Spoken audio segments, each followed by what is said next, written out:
Okay, hello everybody, and we're so glad you're here on the Mindful Mic, and we're even more excited about our guest today, Chad Dunn. Hello, Chad. Welcome to the Mindful Mic. Hello, Kobe and Grace. Thank you for having me. We're so glad you're here. I mean, so much to talk about. You're a ranked BMX racer, a CEO, and author. Just you've done a lot, you've experienced a lot, I and sure. I feel like you have just a lot to tell us. So I'm just going to dive in, and if you could give us a little background and of yourself and set that up, and then Sure. we'll go. Well, coming from a good family, I've got obviously my mother and father still together this day. I've been married for 55 years. Came from Colorado. Came from a hardworking family. My dad was a country guy. Mom was more of a city slicker, so I'm a little bit of the hustling on my mom's side. So going back to the DNA, there was a little bit of adventure, and there's always a little bit about a hustler inside there. So, they just helped create my identity as a young kid. I got into BMX racing, which was competitive. My dad was an athlete as well. So, the hard work and the athletics and competition and everything kind of started developing my identity as a young kid. I started racing BMX bikes at 7 years old when I got my first Wow. bike. Was very good, but in Colorado, I grew up in Colorado. So, as I tell everybody, it was kind of limited due to the weather. So I moved to Right. Arizona in 1984, where we have a lot of sunshine, and I found out there was some good competition. So ended up racing in Arizona and doing the bike thing, and then went to high school, played football and wrestled. Got injured, then I had to go to physical therapy, and that's kind of where it got me to where I am today. So, when I look at my youth, it was just going through different stages identity of different sports and different competition levels and in different cities and states and kind of seeing. We talked about today culture. I was very fortunate as a young kid. I got to travel around the country racing BMX bikes. So that's kind of one of the big things that I am very fortunate for. But when I talk to everybody, BMX in the sports back in the day was just kind of something that set up who I wanted to be in the future, never giving up, show up early for practice, be a teammate, and those are all qualities that I think kids have to understand now. I never said entitled. I never said entitled because we didn't have that back in the day, right? You had to work for what you wanted. So, again, just a child rearing and bringing up kids at this age, it was all about just developing myself. I got into high school and like I said, I would do sports and got injured. And then I went to ASU and I was exercise science kinesiology. I wanted to do physical therapy. And then doing some sports training. Yeah. But then, life take a little turn. So, you know, uh, getting into trouble, I learned through curiosity. Right? I learned through curiosity, which is one of the things I think all Like all kids do. kids. I was Yes, gonna like say just all kids, right? all kids do. Yes, Yep. and with the extreme sports back in the days, I also learned through adrenaline. I learned through Hmm. dopamine, the feelings that we get, and the things that we have. If I look back at it now, I would probably been diagnosed with ADHD, but we didn't get diagnosed with that back in the day. We were just an overactive kid and go play, go ride your bike around the city or whatever, and have fun, right? So it makes me think as I got older, is about whether labels that were placed upon you or what were you trying to develop at that time? Again, growing up in society nowadays, we put labels on kids all the time and we tell them what they are. And, we try to help them through different classes and programs or whatnot. But I think a lot of this goes back to these kids have to understand that they're going to make their own choices. And that's what I was doing is I got, like I said, nothing was ever harmful. I was never a victim. But then I got into some crime and some drug use and some drinking. I got into all those things, which again, those were just bad choices. Those were just bad choices as I see it now. And so speaking clearly to the kids and speaking clearly to the community, it's success is very simple. It's all about choices, but the Yeah. kids are too young to make those impulsive or they make those Sure. impulsive decisions and they're not developed yet, and I was one of them. So now how do we push kids to make the right decisions at a young age? That's the question. Yeah. Yeah. Do you ever Yeah. feel like, getting injured growing up playing all those sports, always having like access to a way to let out that adrenaline, and that drive and adventure seekingness that after getting injured and, sports coming to an end, that you were finding ways to maybe seek that out? Do you ever think about that? Yeah, yeah, yeah. I always say, like, sports teaches you to either get caught or catch somebody, especially BMX racing or football. It was, the thrill of not getting caught, whether you get in first place and you're getting chased by the second place rider. It is, there's a thrill and there's the adrenaline, the dopamine that we get. Obviously, as my stories, I went to South Phoenix. I started selling drugs. I started using drugs, and I was getting chased by the police and running from the police. It was the same thing. It was just a different opponent, right? It was just a different Yeah. opponent. It's interesting because you talked about, ADHD, and had you known then, what we know now, maybe there would have been some, medication or counseling or something to help out with that. I think about that all the time, especially for myself, that I have 2 kids that are now diagnosed with ADHD. And I feel fortunate that, it's unfortunate that we have to label them, but it's also fortunate that we're able to, so that we can get them the proper care that they need now to help maybe them, so they make those decisions rather than the drinking and the drugs and doing that. And I think, as being a child of the 80s as well, Sure. not having those labels, we didn't know what to do with those thoughts or impulses or whatever. So I find it very interesting, kind of how you saying, if I would have known now, then, Sure. and perhaps it's like, I look at, going back to the BMX, that was your adrenaline, right? Like, that was I your was sport, that was your big stay dopamine, right? busy. Your Yeah, high that's that my kept you stay busy. busy. That was your stay busy. And then when did you go? I just kind of want to touch on this really quick. When did you decide? When was that, like, the big I was aha moment? I was 16, 15, 16. So when I got into high school, and I still had more to do, but I was over the BMX stuff. I was playing Pop Warner football. My dad was a football player. So yeah, I mentioned, sometimes too, the kids want to be like their dads, or be like their parents, in one way or the other. I hear a lot of kids, this is just how I grew up. My dad's in a gang, so I want to be in a gang, or, my mom and dad are this. And so I want to be that. My dad was a football player and a cowboy. And, so, hey, maybe I wanted to follow in those footsteps with them all. So I got into football, and then when I was in high school, it was again BMX was my life. I rode every day. I rode my bike every day, but I didn't have time to go partying. I didn't have time to go do different things. But now when you get to high school, you're around different, and I say it's environment, right? Because it's a new place, but really it's environment because it's the new people. For me, environment are the people that you're around. It's not the places that you're at. And so you go there, now you have some kids having fun. I went to a different junior high than everybody. So I kind of mingled into a high school that had little cliques and cliches already. And so I had to try to fit in with everybody, And how do you fit in? Well, most of the time you should do what you want to do. But at that time of growing up, I was trying to please people. I was trying to impress people. You get caught up with the Joneses. I was never a real big drinker, like I said, when I was wrestling. So that was one of the things that helped me is I went to the parties my freshman year, and I think I got drunk one time. I really never did it much. I never smoked weed. I never done drugs in high school. But I was wrestling, which was also another temple for your body, right? So you got to try to lose weight or stay weight and do all that. Obviously, as I get to my junior year and senior year, when things started going a little differently, now you have different extracurricular activities. But then there were some parties that were going on because that's what high schools do. They go hang out at the local burger shop, or they go hang out at the mall, or whatever it was. Nowadays, you see kids vaping all day long, or Yeah. you see them on their e-bikes running around it's the same thing. It was just in a different generation. And so at that time, I started to kind of slip. I was too small to play football. I was a quarterback, but my stature at that time, I was 5'2", 120 pounds. There's some big boys when you get to high school, so now it wasn't about the BMX aspect of it all. The size was something that could be restricted for me. That's how I got into wrestling. So now you're at the same weight, you're the same size as somebody. But it wasn't really my thing. So then partying became my thing, and being the popular guy and hanging around the people, throwing the parties, and then again promoting bad behavior, which is not the way to do it.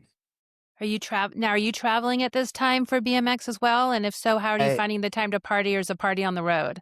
Well, so we, as a kid, when I was doing all the BMX stuff, we were traveling at 10, 11, and 12, 13, 14 years old. We would go to Vegas, we'd go to different states, and it was different because, at that time, kids, you could let them go run around a little bit, and the moms and dads, they went down to the bar, right? And they were having the cocktails, because they were the team managers and everybody else. And so we were running around through Circus or the casinos in Vegas. Every time we went to Vegas, we're running around just a bunch of kids causing havoc, because we had no adult supervision. But again, none of this was like with any harm. It was just that we were knucklehead kids, having fun, But again, fun earlier can lead you to something else later, as I found out. And can you expand on that? When did that start leading to? other Yeah, things? yeah. Well, when I went to ASU, obviously, again, kind of like high school, you meet new people, and I'm not doing sports now, so you have a little bit more time on your hand. I knew my studies were going to be exercise science from the very beginning. I wanted to have a minor in Spanish, so I had a friend that was working down in Mexico. You go to a couple of the bars. Hey, kid, first of all, you got to get you got to get the ID, right? The fake ID is the first thing. That's part of the whole college kit was to have the fake ID. So you get the fake ID. You see which bars are going to allow you to go in, and now you're the girls, and that just takes off and it takes its toll. And, next thing you know, you end up at the clubs in Phoenix, obviously Scottsdale, Arizona, where all the glitz and the glamour is, hanging out in Scottsdale as a young kid. And then next thing you know, you're around people that start doing drugs, whether, a lot of it was the cocaines and everything else. I never could do cocaine because my nose was broken so many times from wrestling that I couldn't sniff anything in my nose. So that was always an issue. And so, like I said, I never done drugs in high school, but now at this opportunity that I had is I was going to South Phoenix. Unfortunately, I was the one that got to go down there. And I started, at this time, I was just selling the drugs. So I would go buy it for a cheap rate and I take it up to Scottsdale and sell it for double the price. It was life of the drug dealer. I was also helping out the girls with their topless dancing careers and then making sure that they had the drugs to keep them, because now again, self-esteem issues, they couldn't dance if they weren't under the influence. Right. So now here you're supplying to this group of people. And that's kind of what my environment was. It was the entertainment industry. I never thought that I would get sucked into it until about 2 years into it, I became a drug user. I was smoking crack. I lost my apartment. I was saved many times by my parents who would come and get me and bring me back to the house because my parents, like I said, they've always been there.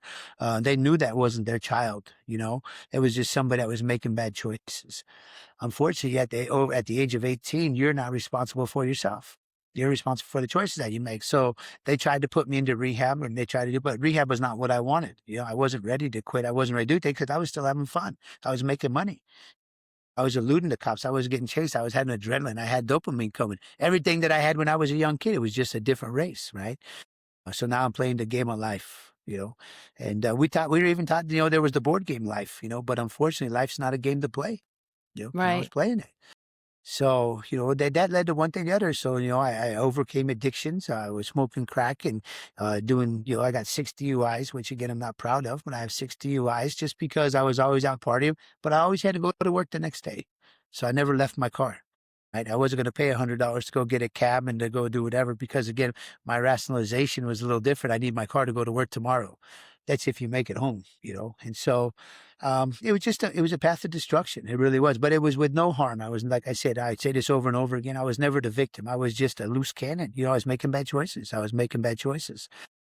Through all my DUIs, they told me that I had to go to alcohol counseling classes, right? And the first thing they do, they call you and they tell you that you're an addict, you're addicted to alcohol, you're an alcoholic.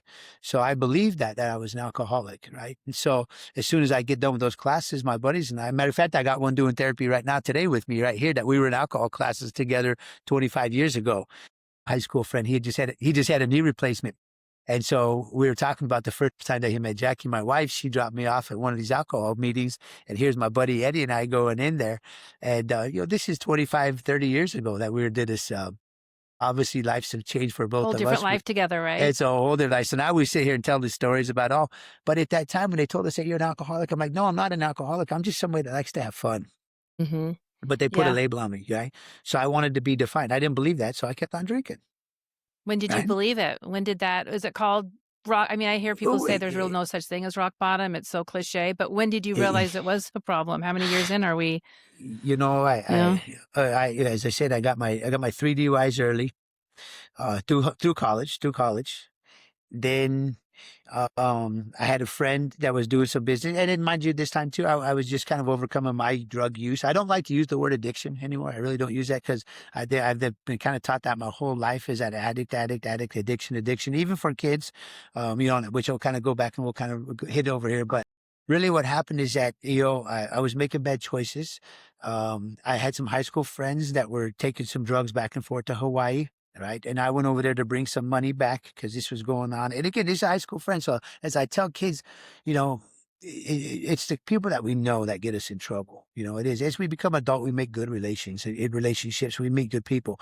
But you got to be very careful as a kid with who you're going to hang around with, and they might be good then, but they're going to be bad now. I've seen bad then become good now. I'm one of them. So when you look at it, a lot of this is set up by your early teens. Like I said, I have a lot of friends that I still hang around with that are here, I still communicate with. So I went to Hawaii, brought some money back. 3 months later, after I came on my trip, I had the feds at my door. Right. So I got arrested for money laundering, a whole racketeering thing that was going on to this whole drug case out of Arizona and Hawaii.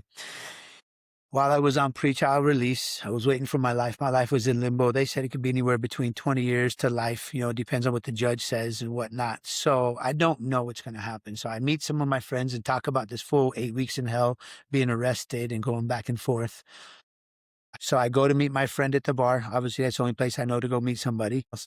The bartender come up and she's like, "What can I get you to drink?" And he's like, "Well, what can I do? Let's see, sweetie, what can I, and he started, she's like, "Anyways, what can I get you?" So she had a different personality. When she came back the second time, I told her, I said, "I'm going to marry you." Right. And she said, "Get in line with everybody else." Well, Jackie's my wife now to this day. Right. So Jackie's my wife to this day. So the first day I met her, I said, "I need you." She was a sober bartender. She never drank. Right. And I said, "Well, why don't you drink?" She said, "Because I got to deal with jackasses like you all the day long." Right. And so I started thinking about, like, at that point in time, like, this is the lady. Now, mind you, I got arrested though. So I really don't know what's going to happen. She actually was real. She was real. And that's what I needed in my life. I needed somebody that was real to help me change and somebody that could help me. And I knew she was the one. It could be a teacher. It could be a counselor. This just happened to be a bartender in my situations, which again, you would never think was coming from somebody that's got 6 DUIs, right? So started hanging out with her for 8 months. I tried to get a date with her. She told me no, because I would still go in there and drink, right? Even though I wasn't supposed to, because I was trying to get a date with her and whatnot. Finally, while I was on pretrial release, I got 3 more DUIs. Not good. Not good. Twice. Wow. Yes. Yeah. Yeah. Yeah. But it was a time. Again, I was a Yeah. ticking time bomb, right? Making bad decisions. My last DUI I got was in 2005.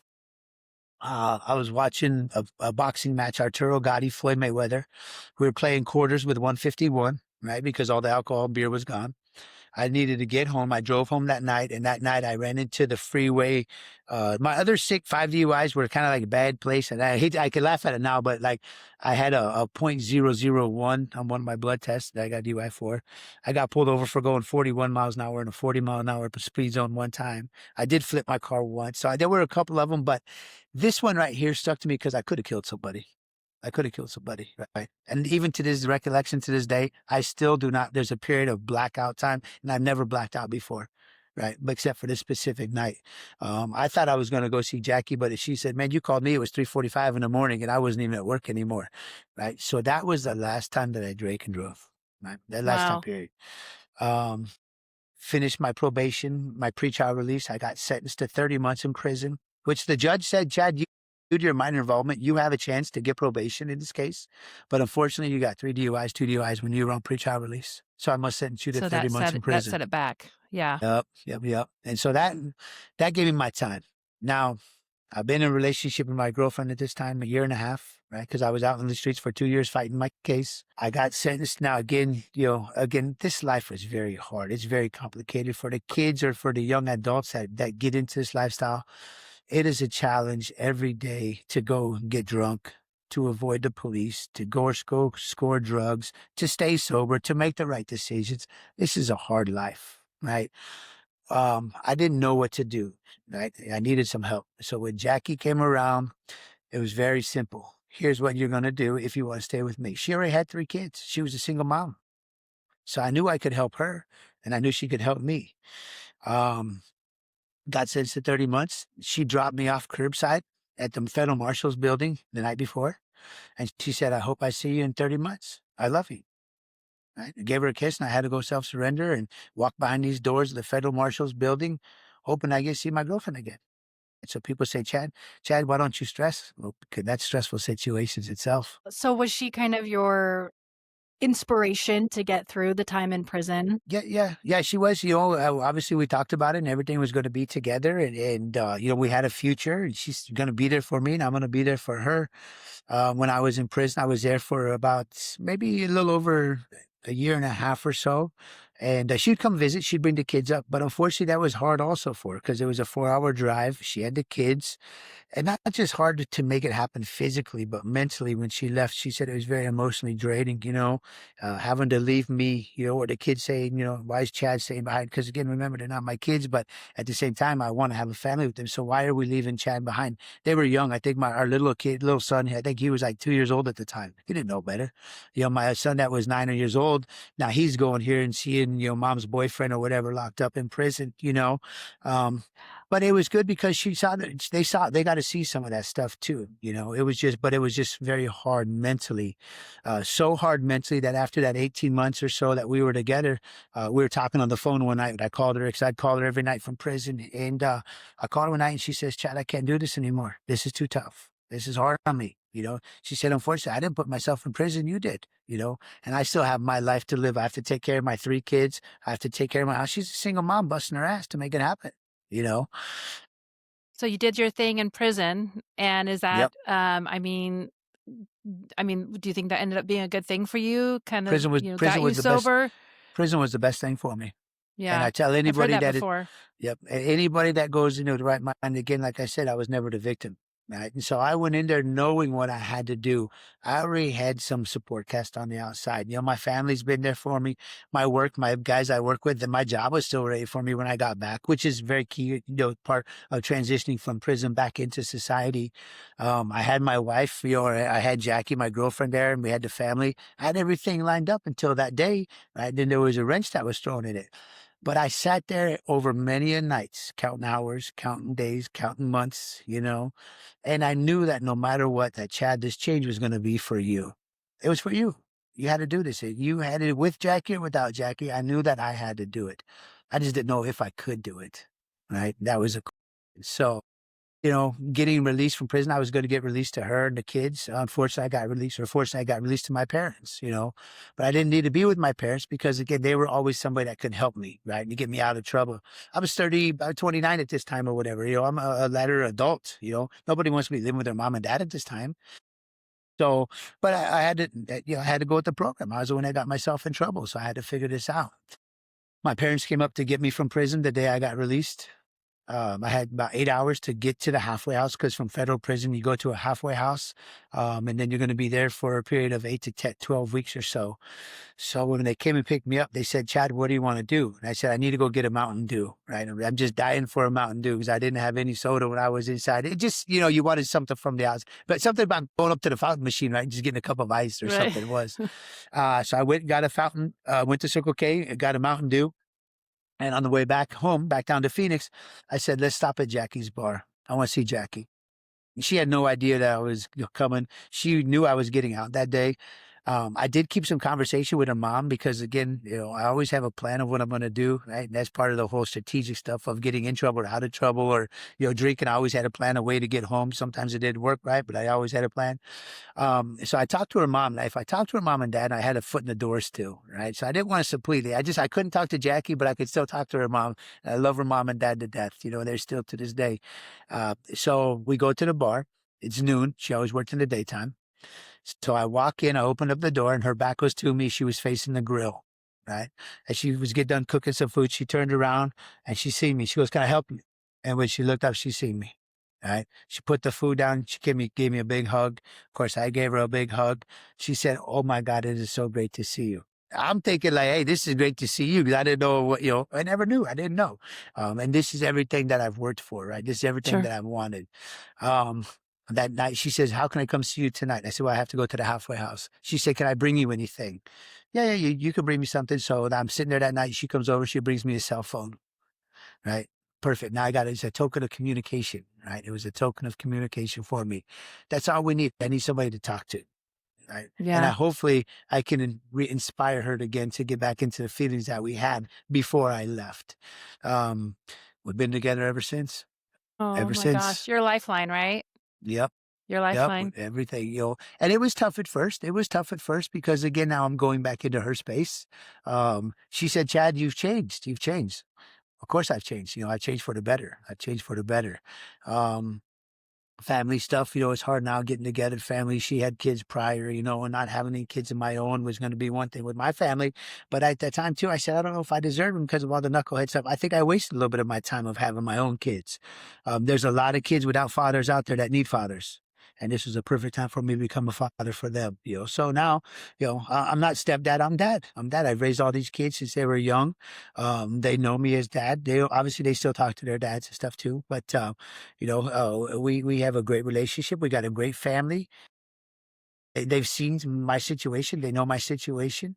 And so again, I'm here to raise a better future for them. And that's kind of what this whole transformation is about for me. It's about the kids. And I told the judge that when I got sentenced is that, you know what? I feel so apologetic and I have all the remorse for the kids that I hurt, not just directly from whether maybe mom and dad might have spent money away from the drugs, but just from taking the mom and dad away from whether they're drug dealers or drug users. And so even to this day in my life, it's all about giving back to the kids and informing them of how to become a better person when they get older. And can you talk a little bit about what you're doing now? So now you're a CEO, and how are you giving back to the kids through this and Yep. Yeah. supporting So, kids like you? for anybody that gets in trouble through incarceration at any age, it can be the kids that are in juvie right now, and it could be the kids that are in high school or that are grown up that are in the state systems or the federal systems. One of the biggest things that you have to have is you have to have a job. You have to have a job. And so I was very fortunate, as I said, my company that I worked with before, as soon as I got my first day back, I had a job. So I went back to do sports therapy, physical therapy with my company. I worked for them for the next 10 years, roughly. I worked for them for 10 more years after I was released. We built our family. We got married, here everything's going well. But you know what? I'm very optimistic, right? And I always like to keep growing, especially now with my new me and knowing my ability, my new transformation is that, the sky's the limit. The sky's the limit. I'm not just kosher being an employee because I'm limited, right? I want to be able to provide for my family. I want to be able to provide for my kids. So I was coming home at times and it was kind of like it was a dead end job for me. And so Jackie, of course, was behind me as always. She says, well, why don't you start your own thing? That's kind of tough, I just, I don't know. I don't know. But again, if you have a plan with anything, you can make anything happen. So I sat down, I talked with her. I talked to some angel investors. I've talked to some different people. I tried to get money. What it boiled down to is I went to the banks, but I couldn't get money because I was a convicted felon. So they wouldn't give me a loan. Right. I applied for other jobs even before I done this and opened up Move. I applied for other jobs with medical device companies and medical sales. I did everything until I had to go to the background check and I had to pass the last background check. And they said, well, you're a convicted felon. We can't hire you. Right. And kids don't think about that. What we do as a young kid or even a young adult can actually hinder us in the future. So for me, I'm in full control of my life. And the only way to do that, even with the criminal record, is open your own business. But most Yeah. felons can't do that, right? It's hard. Again, I'm a different type, and I was the best. Like I always say, I was the best drug dealer or the best drug user because I worked my ass off, right? I'm always working, right? But that was what I was instilled with my youth as my dad and my work ethic and all that. So those are traits that I use to this day. So we opened up Move Human Performance Center in 2017. Jackie and I opened it up. Really, I opened it up. She's a bartender, as we know. But I got so busy here that she had to come help me, right? And so I kind of pulled her away from the bar. It was tough for us because now we have two incomes in one business, right? Which was a hard thing to do. We also were faced with COVID in 2020, right? And so COVID in 2020 was a hard thing. But again, I've seen lockdowns in society with COVID. I've seen lockdown in prison, right? And I wasn't going to panic. I wasn't going to be fearful of it all. We're going to keep going. So now here we are. This will be our 9th year in business. Move Human Performance Center. We do physical therapy. We do sports performance training. We do fitness stuff. I develop a lot of Arizona's top athletes from a youth standpoint. Teach them about character, right? The biggest thing. We teach them about integrity. We teach them about being relentless. We teach them the biggest things about choices. And I use the word choices all the time because when I got out of prison, I had to go to one more counseling class. And I thought, oh, here we go again. Hi, my name's Chad. I'm an alcoholic. I just got done with prison, 38 months, whatever it is, right? Introduce yourself. But when I went to this counseling class, it was something that changed my life forever as well. And it backed up everything that I was already thinking is that, Chad, you made bad choices. These are not you. You're not sick. You're just fighting this disease. And the disease was your failure to make the right choice, right? right? So when I went in there, he says, you know what? You're never going to hear me say the word addiction in this class. And I thought that was kind of crazy coming from a counselor, right? Because again, every day's coming back. They're going to talk about everything that we have with the medical side of it all, and the synapses in our brain, our firing, our neurons, and everything else going around. And he says, you're not going to hear me say that. He says, and I was in there with a lady that sold her kid for sex so she could go gamble. I was in there with some drug dealer users, needles. I mean, there was some bad people. Um, I'm looking around. I'm like, man, this is crazy. Because again, I don't have that bad of a story. I was just an entertainment kind of guy. But what he said is, he says it's all about choices. If I say that you're addicted to something, that means you're always going to relapse because you're never in control. So the realistic reason, if you do not want a haircut, don't go to the barber shop. If you don't want to gamble, don't go to the casino. And I thought, man, this is so easy. Nobody's ever told me I made bad choices, right? They just told me that I had a disease. I was addicted to drugs, or I was addicted to alcohol, or whatever. So at that point in time, it was my choice to be able to what I wanted to be. And so, for me, there's only two choices. It's yes or no. It's just that you have to be able to make these conscious decisions, and the impulse decisions that people are dealing with, it's hard. It's hard. It gets you put in a bad position. So at that point in time, I have on a tattoo on my arm that says, my every move is a calculated step. Make sure you think before you do, right? Because one bad choice can ruin your life. It did mine almost. It sounds like you had support all along. You just, like you said, you made bad decisions. You didn't come from, um, parents that weren't there for you. It was just your choices. So I think that's a Choices. real interesting way of putting that. It's like you have a choice of where you go, whether you walk into that bar or not. And I wonder, like, where you are now with move that you have. You talked. You've got physical therapy, but also the mindset therapy. It sounds like you have. Yep. How do you reach out to kids? Do you reach out to the, children, that community, and how they can, kind of handle those situations, or what they can learn from you?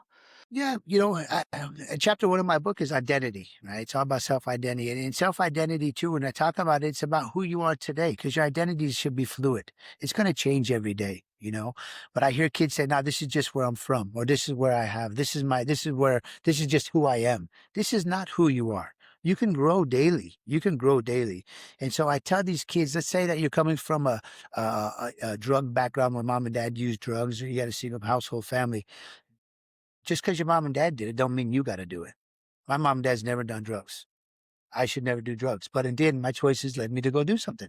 Now let's put this vice versa. Here's a dad now when I have my boys and my daughter, and I'm sitting here telling them like, hey, do not do what I did, right? Because again, my parents, I did listen to them. Obviously, I did the opposite.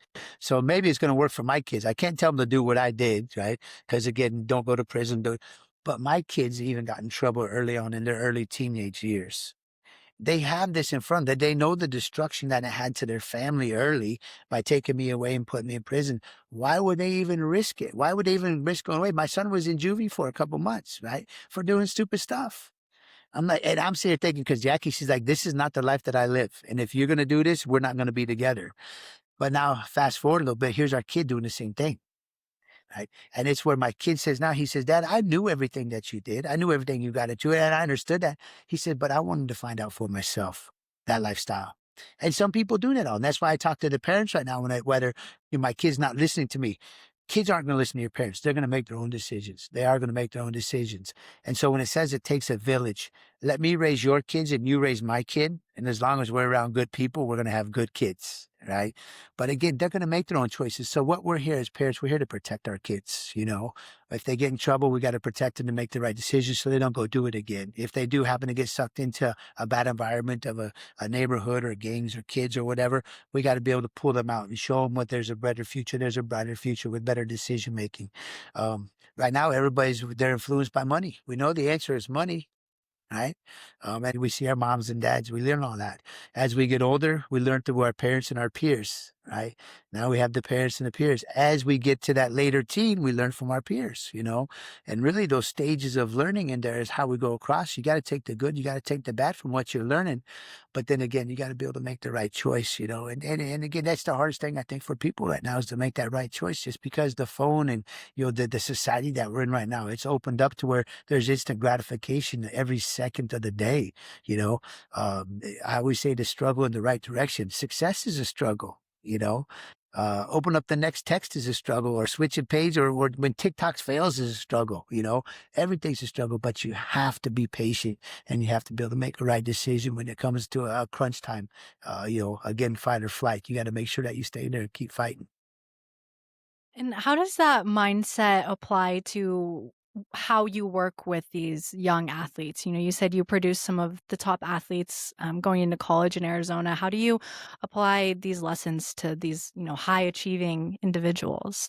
Yeah, well, from a young age, especially now, whether it be basketball, football, girls football is a big thing now. Volleyball, we have a lot of it, is where their parents would tell them they're the best. You're good. You're good. You're number one. You're number one. So when they get to be in high school, they're maybe not the best player because now I always use the target. On the outside target, there's a big circle. And then on the inside, on the bullseye, it's a small circle. Well, the reason why there's a big circle on the outside, because everybody can fit into it all. When we get into the center of it, it's a small circle. Only the few that are dialed in are on the inside of it all, which is also life. There's a bunch of knuckleheads on this outside circle, and on the inside of one, there's a very select few that are in there. Well, that's what I try to do right now is I try to get them to advance to inner circle a lot quicker, because when you get to high school, you're going to have other competitors there. You might not be number one. You might be number two. I had no idea what I was going to be when I walked into prison. I heard there's gangs. I heard there's violent people. I heard there's good people. I was in there with some white collar crime. There's a lot of smart people in federal prison. They just got caught, And so what I teach these kids at a young age is that, everybody talks about culture right now. Culture is the biggest word. We got culture. But culture does not happen if you don't have a character. And so it all for me boils back down to character. A good character can produce a good culture. Bad character produces a bad culture. And, we see with the football games this weekend, everything going on is that culture wins. Culture wins. And a lot of times it's the good culture that wins. You have to have people that buy in. You have to have people that listen to you. I put my story out there for everybody to know is that, it's very easy to get caught up. As a player or as a kid, not even playing sports, as a coach, I've got the kicker from the University of Michigan that's here right now getting ready for the NFL. And, I talked to him about his coach and, his coach had some allegations this year and had some things going on with the student at the school, and it happens at all different levels. And so at the end of the day, it's all about choices, and so if they choose to be great and they choose to put the work in, hey, go ahead. Come down here and again, you got to have confidence. They have to have confidence, because they got to be confident making the wrong decision or even making the right decision. But everything starts with how do you build the culture? It has to have a good character, and be able to have a good character. You have to be acceptance of your responsibilities. So you got to be able to say yes or no. Right. I love that. So what is, with Move, what does the future look like there? For right now, we've grown from my wife and I. We always joke about our first Christmas party was like a date, right? It was a Christmas date Yeah. because it was just her and I going out. So, when during COVID, right before COVID happened, my buddy Kane came down. So we had our first employee. We opened up, we did have physical therapy. So right now we've got 8 employees that are here. We've expanded. So we went from 2,700 square feet to about 5,500 square feet. In the next 2 to 3 years, I want to have a bigger building so that we have another therapist that we want to bring on. And I want to continue to grow it. People always ask me, so Chad, are you going to have multiple locations of Move? Because it's the vibe. We have a vibe in here. We have an energy. It's just the things that I bring and my team that brings with us. All of my team that we have here, all my employees, we've all also overcame something in life. Whether it be an early single mother, whether it be, I have one girl, she saw a shooting down when she was in college in Miami. She's our PTA. My therapist here, that's our directive therapist. He's gone from playing at a high level basketball to going down to a D2, having some injury stuff happening. Other therapist, he moved out, he's from Australia. He came out here when he was 17 years old to go to college. Right. So he left his family in Australia, came out here. So we've all have something that we've overcome. And by doing that, our team, we give back to the community, right? And so everyone says, we have multiple locations. I said, no, we're going to have one because I want all of the positivity. I want all the optimism under one roof. I don't want to branch us and separate us at all. So we're going to continue to grow as a team. Obviously I wrote the book out, and so my book came out in November. It's my 10 codes to transform your life. It's great for all these athletes. I've got a lot of situational stuff that's in there talking about teams and different athletes that I've worked with over the time. And then also there's some of my stories that are in there.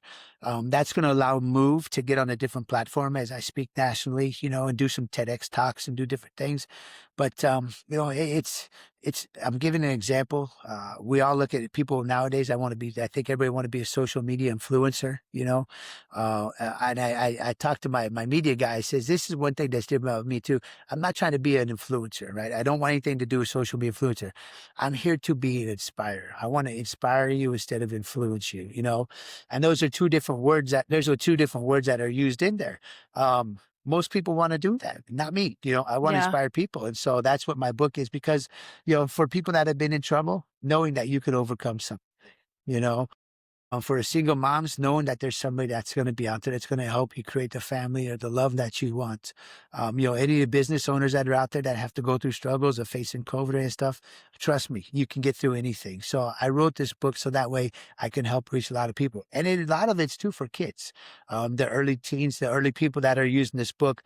I want them to be able to read this book to know that their identity is going to be challenged when they get into high school, and when you make that change to go into colleges, you're going to be around some different groups of people that might be doing things that you're not supposed to be doing. It's okay to say no. It is okay to say no. I have a hard time saying no. Even to this day, I have a hard time saying no.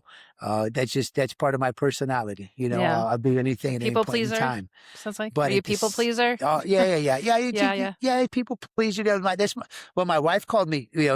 My wife calls me Matt. She says your name's Matt. I said, where do you get Matt? She says, and you only have one T.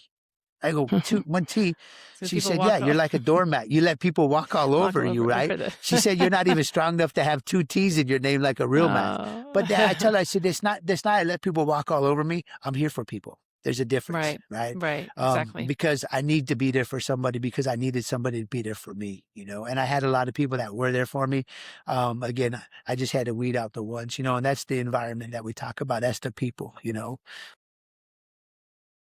love that. I think I've taken a couple of things from this. The first one definitely being that, we have choices. And the second being that in order to overcome adversity, it really just takes your inner willpower to make the decision to get through that and get past that. And I appreciate that. Well, even as I go back into, like I said before, I don't like the word addiction. To recover from any type of substance abuse or to criminal abuse or whatever criminal activity, it starts with one clean day in a row, right?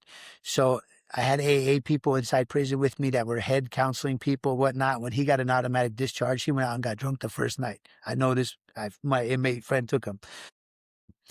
When I have to go to AA meetings or had to go to AA meetings, there's 12 steps.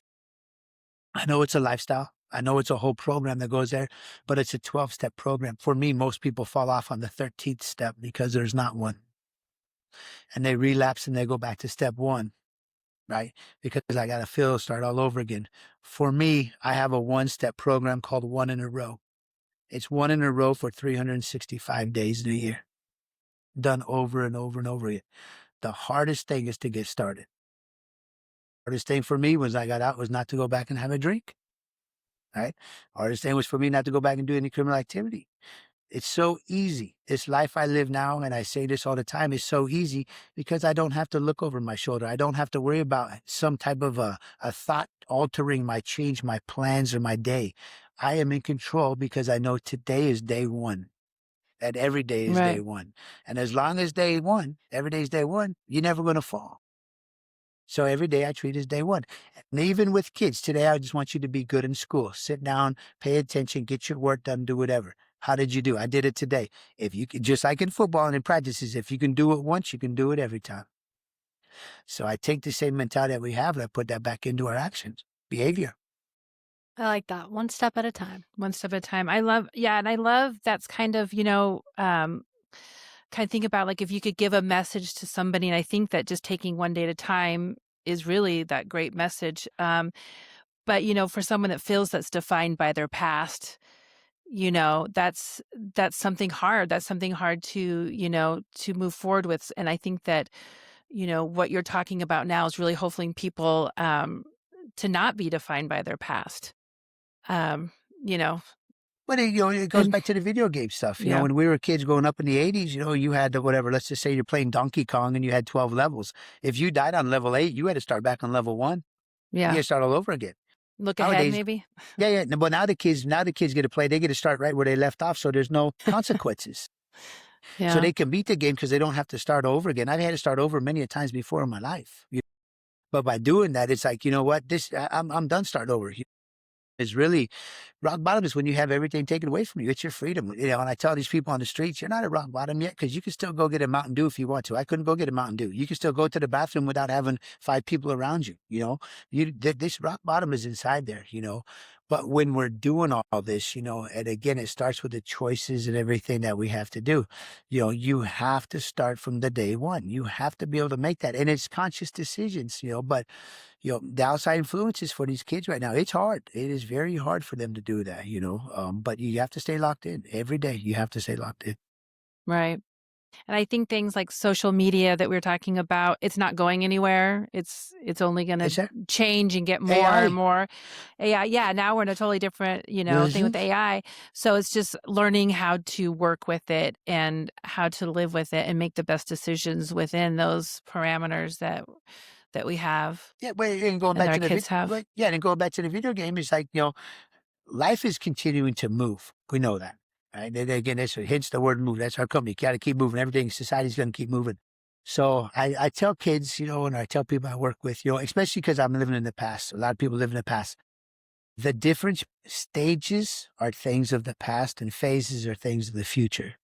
But a lot of people want to live in a stage of life, right? Remember when I was 13 years old and we went to Disneyland? Sweetie, we're not there no more. You're 24 years old. You got to figure out what you're going to do with your life. My daughter, she's still battling addiction stuff up and down. Bless her heart. We think about her every day. Someday I know she's living in a hotel or something. Some days I think she's living on the streets. She's been battling for 7 years. Right? Don't listen to dad. Dad's written a book. In the back of my book, I have a thing in there that said, Jade, I hope you're reading this book because I know this book is for you. Right? I don't know if she's going to read it. She said she's going to read it, but I haven't heard anything about it yet. But again, I can't help her, right? Because right now she's in this stage where she's a victim. She's a victim of things, right? And it's not going to be there. And I tell her, then you got to get to the next phase of your life. Once you leave this stage behind, level 26, I'm 51. I'm in 51st grade. I'm on my 51st stage, right? I'm always, always growing. But some people, they want to remember when we were adolescents. So we go back into that youth aspect of it all. Um, we don't grow. We don't grow, and your self-identity has to be fluid. You have to be better every day. If not, your self-identity is not changing and you're stuck in stages. Yeah. I mean, you've given so much for us to think about and, going from, parents, you know what it's like to be a child that has parents that are there for you, but still making, those decisions, from your time, to, being in prison, but still having your life light and finding your wife.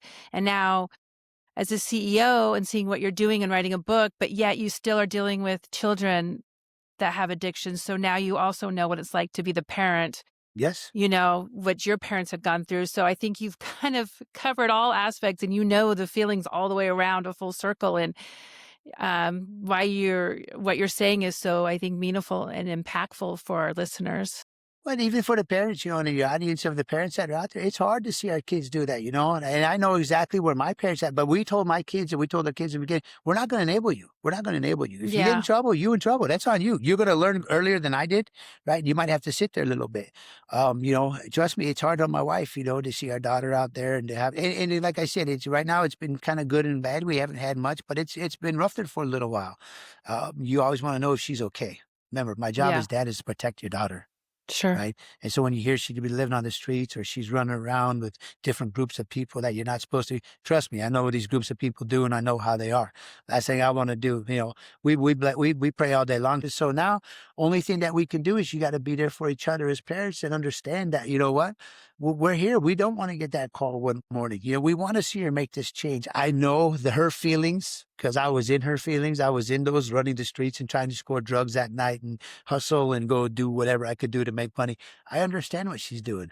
But at the same time, too, I understand what it's like to get clean and to have all of that happen and have everything come together where you can build your personal value personal self-wealth up, your esteem, your confidence. And then again, like I said, you can become a CEO of your own business. There's opportunities out there. This is a land of opportunity. And I think if these kids can do it, they got to be creative. They have a bigger creative side than what we had as growing up inside. And so when you use that properly, I'm not a therapist. I'm not a physical therapist, but I own a physical therapy clinic. That's been one of my things. So how do you do that? I'm going to hire the physical therapist to come work with us and we're going to have a great team. Right? But most people say that's not traditional, Chad, because a physical therapist has to open up a physical therapy clinic. That's what you believe, right? But it doesn't have to happen. So I've been able to make it work, speaking with the different athletes that come down here, I can speak with them in the little hood stuff if we need to, because some of them come from the inner city. And then I have my CEOs like we can talk about business about, so you have to know your audience, and you have to know who you're working with and talking with. So, the kids have to have hope. And for us, all parents and for us, teachers and counselors and anybody else that are going to try to help lead a better future, it's about giving them the direction and tell them that they're going to struggle. It's going to be a struggle. It's hard to piss your friends off, or it's hard not to go do something stupid when your friends are doing it. That's hard because you don't want to be signaled out. You don't want to be called out. But at the end of the day, right, when you make that right choice, everything falls in line. And I think community too. I would just like to stress that, you're talking about a system that's maybe not always working. And so I think that something is not to judge parents that have children that are going through this. Instead, be there for them and be a community. I can't stress that enough because there's a lot of parents that are going through stuff that you might not know about. And just, I think, being there for them and being a listening ear and just non-judgment, because it could happen to any parents. Well, it's kind of funny you mentioned that. So writing this book, I was very vulnerable. I wrote my whole story out there. I put my whole story. Obviously, as a business owner, I got to be very cautious. I did not let nobody. I held it in for a long time, just because again, working with kids, I didn't want them to know of convicted felon, drug charges, whatever. But again, being there for everybody. Writing a book, they said, who do you want to write this book for? I said, I want to write it for people overcoming substance abuse, alcohol, DUIs, criminal background, single mothers and fathers. There's a lot of people I want to write this book for. And they said, you know what, Chad, that's perfect, but you're going to sell it to nobody. I said, well, what do you mean? They said, if you write a book for everybody, you sell it to nobody. But if you write a book for that one person, you'll sell it to everybody. Right. So when I wrote my book, Mind Over Virtually Everything, there's something that's in there for every person. Right. And so far, with the readers I have that have come up and given me the reviews and talked to me about the book, there's something in there for every one of them, because we all go through the same stuff. We all go through the same stuff, It's just that some of us, we want to hold it in, and some of us, obviously now we get to let it out. I can tell you that if you are a parent going through some stuff, let it out and find somebody that you could talk with. When I was able to get that weight off my back, I was 100 pounds lighter, Yeah. and you didn't have to worry about things, But again, we're in a society where people are quick to judge. They're quick to judge us. They're quick to judge our kids. They're quick to judge everything. So you just got to have a good group around you and become the best version of yourself you can. It's hard, but it's one in a row. You just given us so much to think about, and just really appreciate your story, your honesty. Um, yeah, I just thank you Yeah. so much for coming in and being so honest with us. I took action. And when you take Yeah. action, that's when you take control of everything else. And so by taking action of yourself and taking responsibility, you'll make the right choices. You'll change the behavior and become the person you want to. First step, right? First step. First step's the hardest one. First Yeah. step's the hardest one. Or it's also the longest one because I never get off of it. It's always step one every day, right? Yeah. Yeah. But yeah, it's not complicated. It's not complicated. You got to do it once. If you can do it once, Right. like I tell everybody in sports, in life and everything else, you can do it every time. Yeah. Keep it simple. Keep it Love that. simple. Well, yeah. Yep. Well, thank you so Yep. much, Chad, for meeting with us today. And like Colby said, sharing your story and your honesty. We're really grateful and enjoyed the chat. We have to get to people's hearts, right? And when you do that, people have compassion. And when you have compassion for yourself and compassion for others, I think our society, our future is going to be a lot brighter. What a perfect way. I love that, Dan. Compassion, Compassion. That's what it's especially all now. We about. need to hear that. Have compassion. Yep. Yep. So wonderful. And we'll make sure on our website at themindfulmike.com to have your book Yeah. and information on you so people can get a hold of it and read it themselves. Awesome. Yep. Mindovervirtualeverything.com, or it's available on Amazon, and Chad Dunn 22. Those are the Instagram tags that you can look at. Great. And, we'd love to thank you for having me. Yeah, we'll make sure to have that all so people can start following you. So Yes. thank Yeah. you so much, Chad. We Nope. really Thank you, appreciate your Colby. time. Nope. Thank you, Colby. Thank you, Grace, for having me as well. Okay, we'll talk Bye, later. Chad. Bye bye.